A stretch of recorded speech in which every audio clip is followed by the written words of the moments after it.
Hi there, and welcome to the Grief and Rebirth podcast. I'm your host, author and trauma survivor Irene Weinberg, here to encourage you wherever you are in your healing journey. In each episode, I chat with incredible grief and trauma specialists, healers, mediums, and celebs, as well as remarkable people who have inspiring healing stories to share. If you're looking for a podcast that's both uplifting and inspiring, you've found it. Let us help you find your joy in life.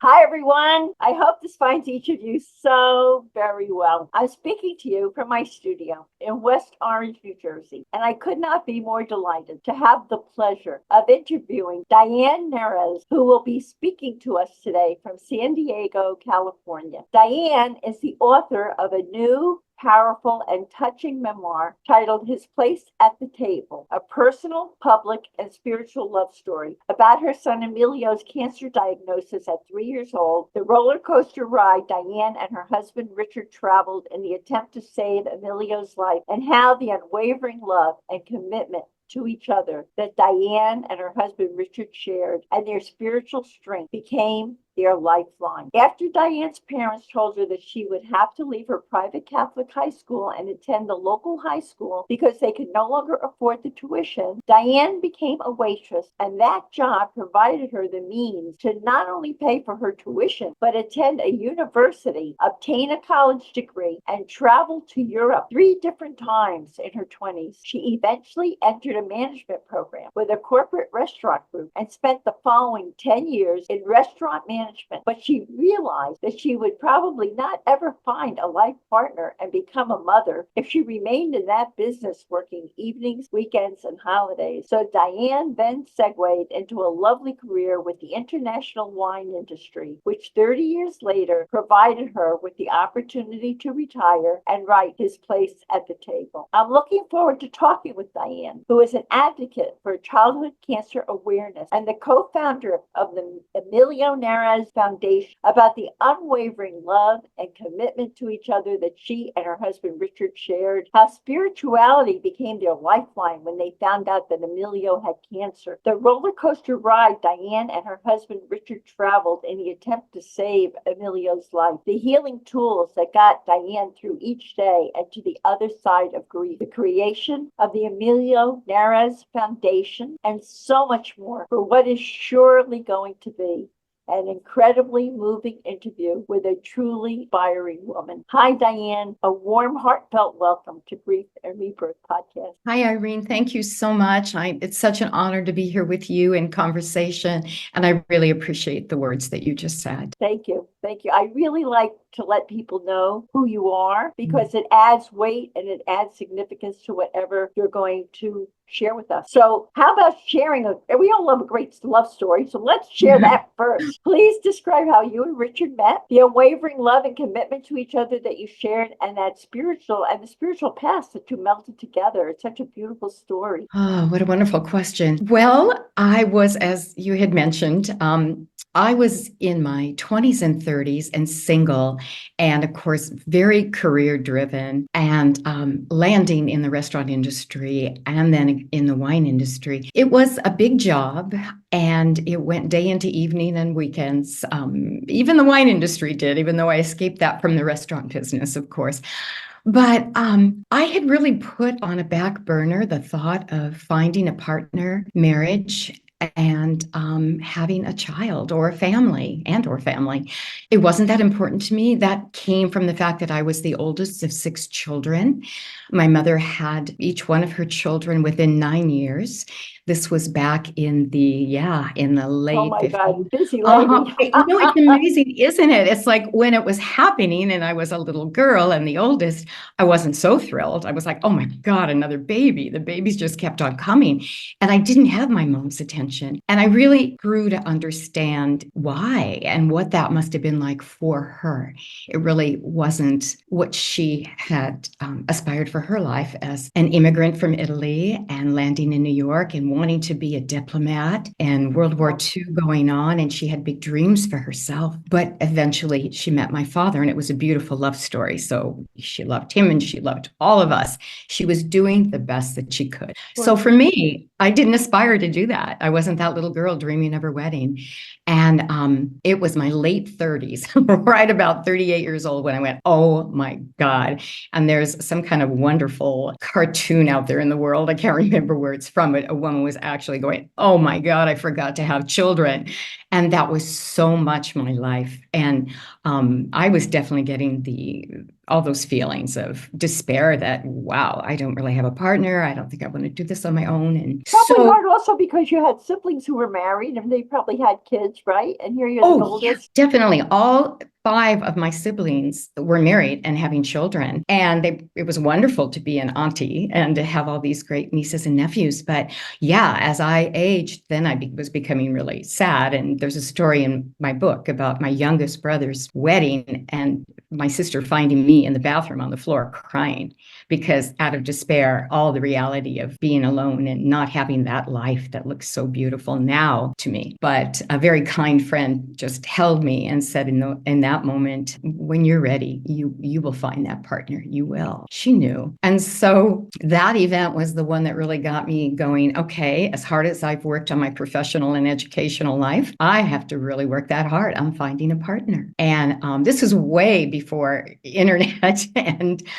all the groups that we can join to meet someone, right? It wasn't any of that. So it stayed amongst friends. But I was just taking care of myself. I wanted to be the best person I could be on my own and, draw the right person to me. And sure enough, right when I had turned 40, a friend of mine owned a restaurant and I was with a group of friends there. And Richard and his friends were sitting in the bar inside. And Richard said to my girlfriend, "Who is that?" Wow. And yeah, wow. It was like that. And I was pretty nervous. I'm like, oh my God, another handsome man in there and charming. And oh no. So it's always great when they see you first.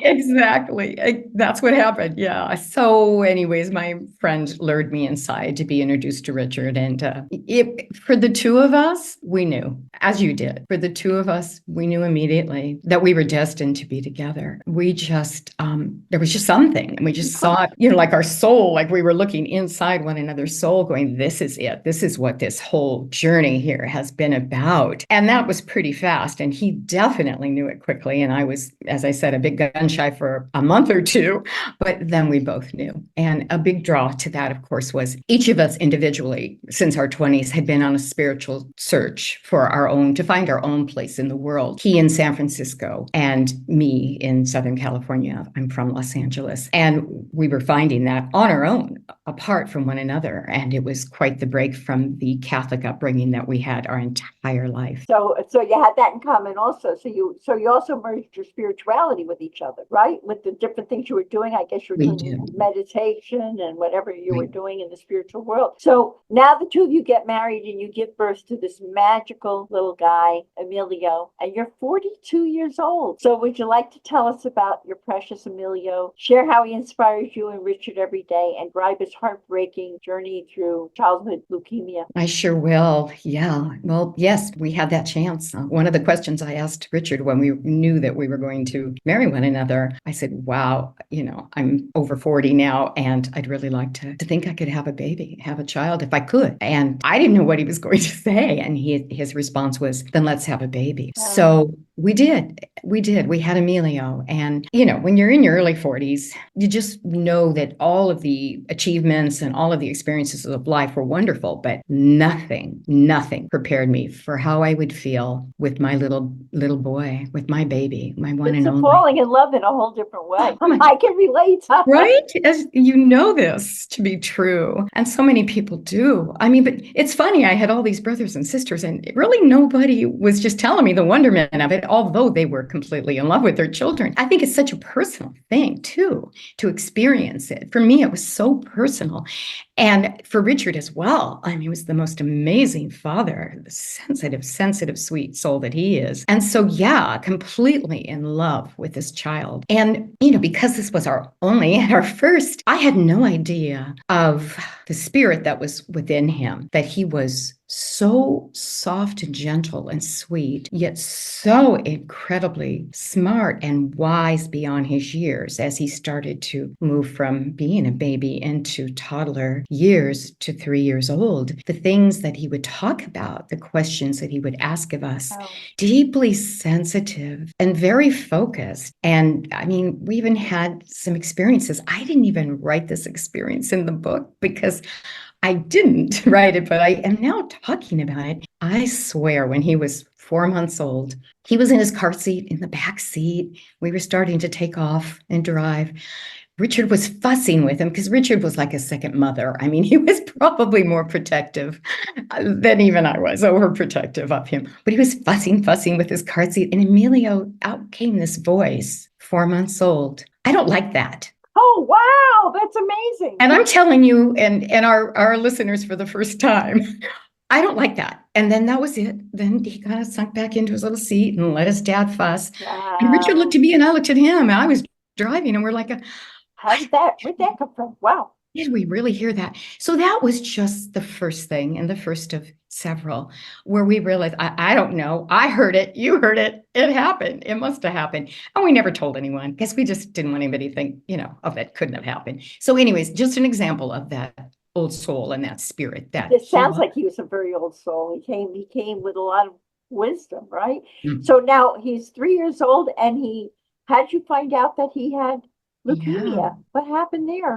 Right. So yeah, the first 3 years were just incredible and magical. And what happened was right around his third birthday, he had started preschool and he was getting colds regularly. And everybody was saying, oh my God, don't worry, it's preschool. That's a germ fest in a preschool, of course, for kids. And they're just giving it back and forth to one another.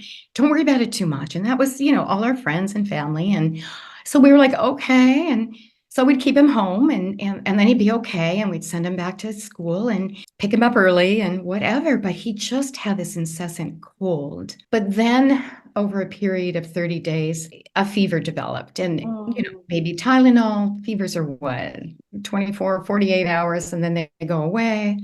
But this fever didn't go away, and it lasted for 7 days. And we were concerned at this point, and of course we went to our pediatrician, and he was just like, okay, this is several days, but I've been seeing this, there's different viruses going around.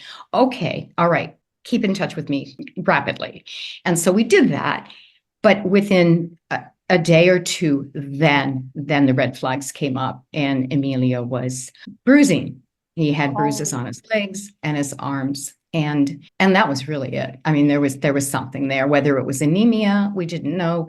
So we took him in for blood test, and within, 24 hours, the results had come back that they saw leukemia cells, suspicious cells, and more blood tests were done. And then Emilio at 3 years old was diagnosed with acute lymphoblastic leukemia, the most common form of childhood cancer. And this was back in 1998. Success rate was about 75%, that the children don't relapse. And then they get through a 2.5-year treatment. And so we just dived into that horrifically painful time in our lives. You're horrified, but you're hopeful. Horrified, but definitely hopeful. Lots of reasons to be hopeful. And so we existed within that. Right. And then your spirituality, how did that become your lifeline when you found out that he had leukemia? Oh, sure. So both Richard and I, in our journey separately and then together, had evolved into what we call East meets West. I mean, definitely geared in our Western religion of Jesus's life and all that Jesus did. But we were resonating fully when we each individually and then together embraced Eastern philosophy. And we just grew into practicing a meditation practice daily, a couple times a day. Definitely had always been in yoga practice, but on the more spiritual side of yoga. Yeah. That's definitely wonderful. And I know that Emilio went into remission and you returned to work. And you have an excerpt from your book that you would like to read to everybody about that experience. Right? I would love that. I Would you would like love to do that. that?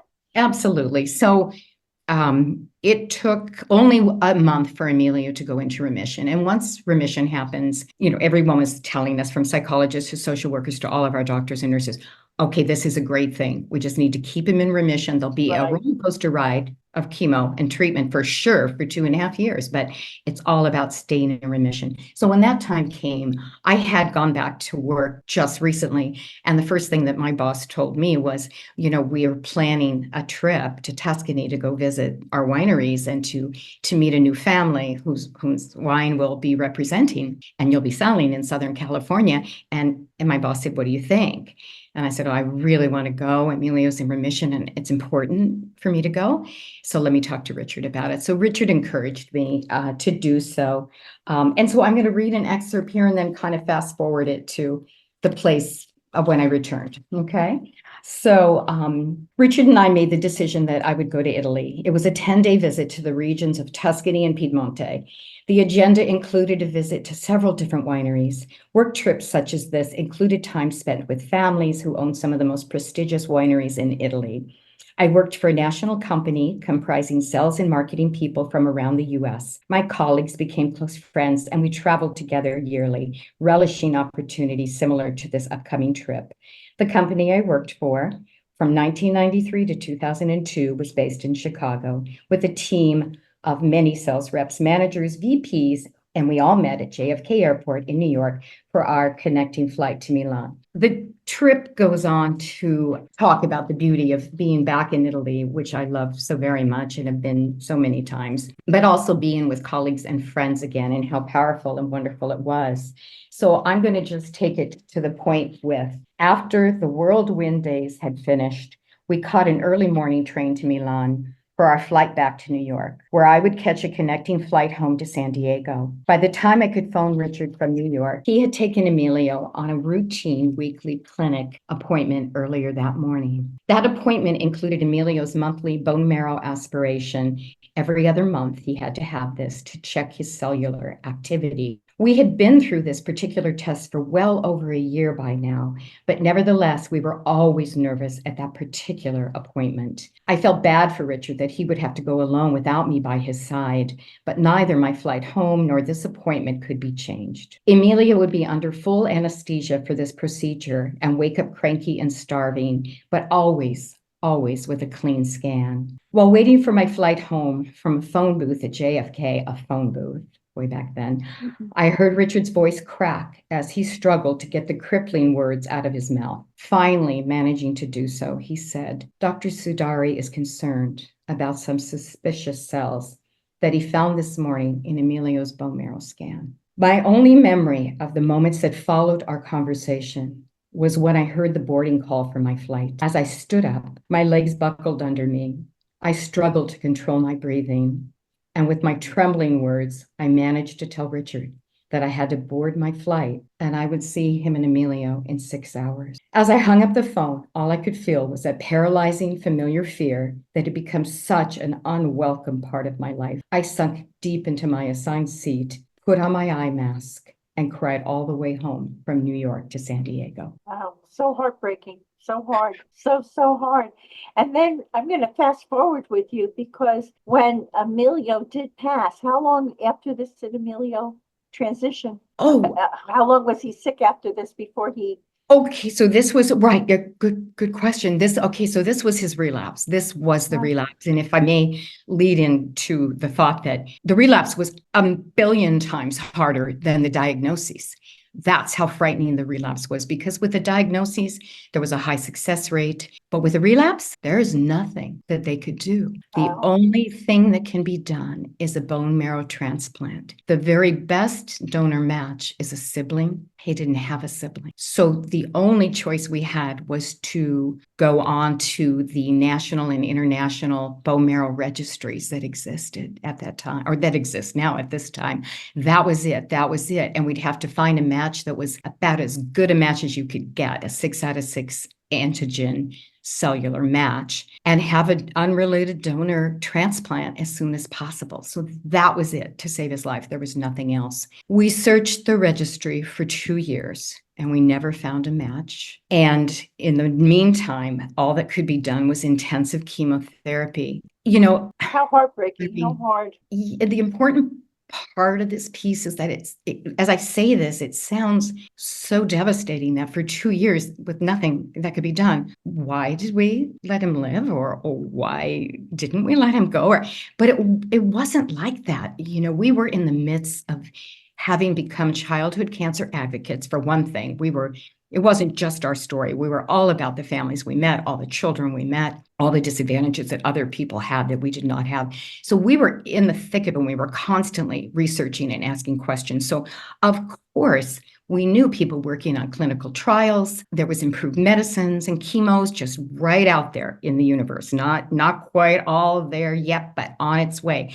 And so we were of the thought process of, oh no, something's going to happen here. We could do something here. Meanwhile, Emilio was getting back in remission, and he did get back into remission for a year. And meanwhile, we kept looking and searching because new people were joining the registry every day. In fact, our story is responsible for having the very largest bone marrow gathering for people to donate bone marrow. Like a database kind of thing, right? And exactly. And then we had the very largest one San Diego had ever seen. Wow. That was sponsored by the Padres, our baseball team. So the whole thing was amazing what was going on. And we were looking all over the world as to how to save Emilio's life. So just moving forward, we found through a friend who had researched this that there was a pediatric oncologist, scientist, specialist in Boston at the Dana-Farber Cancer Institute and Boston Children's Hospital. And she was doing a special bone marrow transplant for children who couldn't find donors. And everything is high risk, but this was a phase 2 study. She had a 50% success rate of the children that she had transplanted this way. And it was called haploidentical transplant with one of the parents as the donor. And each parent for their children brings just 3 antigens to the plate. So this was, again, a transplant that was very new, but there were children succeeding. So we took the quickest flight we could. And I always say that we took the quickest flight we could to meet this brilliant doctor. And we felt that if we didn't try this, we could never live with ourselves. And I think our marriage stayed together because of many mutual decisions, but this was the primary one. Emilio's care in a situation like this. And we both knew we had to go. We had to take him there, and we did. And is that when he transitioned? At that time, or after that? What had happened was Richard was his donor, and Emilio's white blood cells were beginning to grow. Richard's blood type was transferring over to Emilio, an O positive from an A positive blood. He was in the bone marrow transplant unit there for 2 months, and right about a month and a half into going through the transplant, which was grueling. And I write about it, and I don't know how I did. I can't even imagine what it was like with your son going through that. Oh my God. It was God. Like watching your child be a human pincushion. Exactly. I mean, that's what it was. In fact, from the very beginning, I wished that we could have packed our bags and gone home. Yeah. I did, but you can't. We were in it. We were in a transplant. If we couldn't do it. And trying to comfort him, and it's oh my God. So it was really, really devastating. And that is where 2 weeks before he passed away, his breathing was becoming belabored, and there was other organs that were starting to get in trouble, and they had to induce a coma. As it was explained to us, it's an induced coma, got him out of the bone marrow transplant unit and got him into the ICU, where he was in this coma for 2 weeks, but he was still squeezing our hands. So, our doctors, the best of the best in Boston, right? Our doctors were saying to us, he'll squeeze your hands, and that's a good thing. He can hear you. He can hear you coming into the room. So, of course, that's where the 3 of us were for 2 weeks. And then we got a call. We had been living at the Ronald McDonald House in Brookline, and we had moved ourselves a couple of days before Emilio's transition. We had moved ourselves into the Best Western Hotel right on the hospital property, just to be right there, because the Ronald McDonald House was like a 1 mile hike away. And we got a call at about 3 a.m. there in the hotel to come back as soon as we could. They felt Emilio was becoming compromised more difficultly in a different way. And that is the journey of. Now, didn't you witness it? Yeah. Oh my God, how heartbreaking. And didn't you experience his soul leaving his body? Oh, we absolutely. And you say, and I remember reading the book that you knew that he would always be with you. Please share that. Yes, absolutely. Absolutely. What I'd like to do is, I have it in my book, but I made some notes on it just kind of to brief it and condense it into the topic really of how we experienced Emilio's soul leaving his body. So that's amazing. In a small corner of a private ICU room, the three of us lying in Emilio's bed together since entering his room in the early hours of the morning. We just crawled into bed with Emilio. He still had all of his tubes hooked up, and our doctor and the precious nun who was with us the whole time, Sister Carlotta, who's still in our lives, she was by our bedside as well. And our doctor explained to us that his organs had definitely gotten in trouble and that we had to let him go. And we said, we know we have to let him go. We know. And so they said, when you decide it's the right time, you just tell us and we'll unplug his tubes and you'll lie with Emilio. And for several hours, he'll breathe on his own. When we had decided that it was time, the ICU nurses unplugged Emilio's tubes. He laid across our lap for the following 7 hours, breathing on his own with us until it was clear to us that he was about to breathe his last breath. In that exact moment, an intense, extraordinary power entered the room. The light was abundant and it was clearly spirit. We knew that Emilio's soul was transitioning from his body in that moment. And we felt this power and we saw the light and it went straight up and outward in front of us. Emilio was gone. His limp body remained a mere shell of who he was. It was just his shell. Emilio was gone. So, but you had that experience. So in that way, that told you he was gone physically, but not exactly. And I mean, in that experience, yes, that's exactly what we knew. I remember feeling at first a sense of enlightenment, an understanding of sorts. Deep spiritual assistance was in the room with us that afternoon. However, as you know from your story, in a very short time, grief, of course, barreled in. As you sat in front of all that business of Sal's, right? Sal's grief barreled in, stomping all over us as the two of us tried to stand up, only to lose our legs. Once again, we knew that feeling, paralyzed with shock and fear. And then we went from there. But of course we knew it, the truth. But we're human, right? Of course. Shock was unbearable. Of course. So talk to us about, oh my God.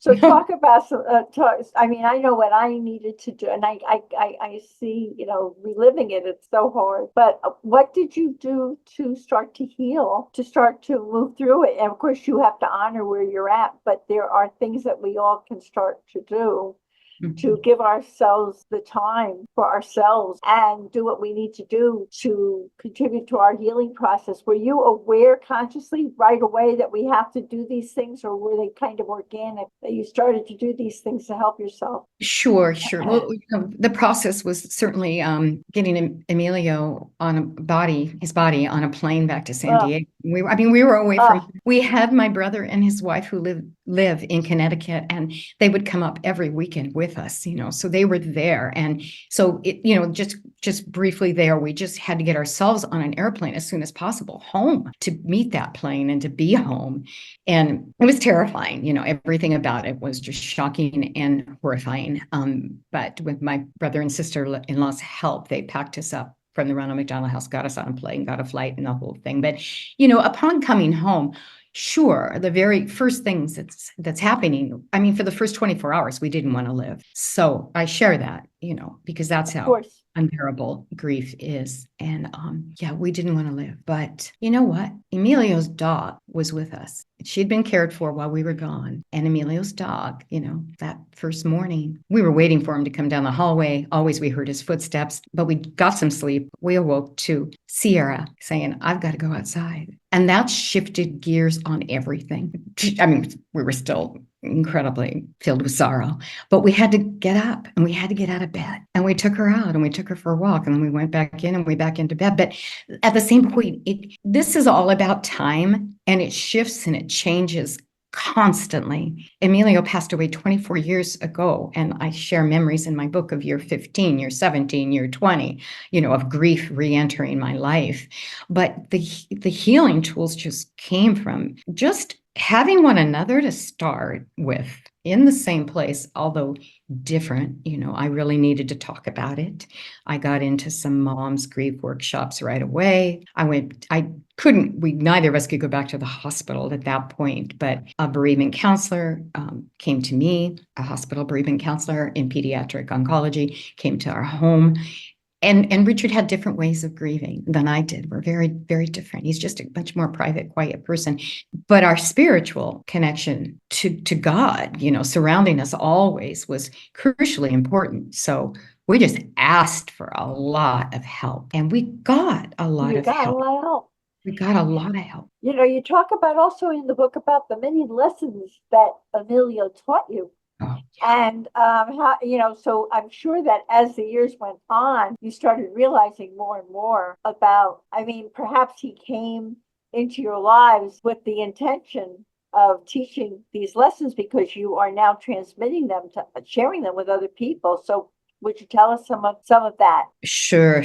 Well, losing Emilio, I absolutely transformed to another life, without a doubt. And that was so much so that it's almost as if I took on all of Emilio's empathy and compassion for others. I always had that. That's the person that I am, and I'm an empath in many ways. But with Emilio, and from what I experienced with him, I had no choice but to realize in time that I just wanted love for others, love for God, certainly love for my husband and my family, and delved into community. Community was another thing.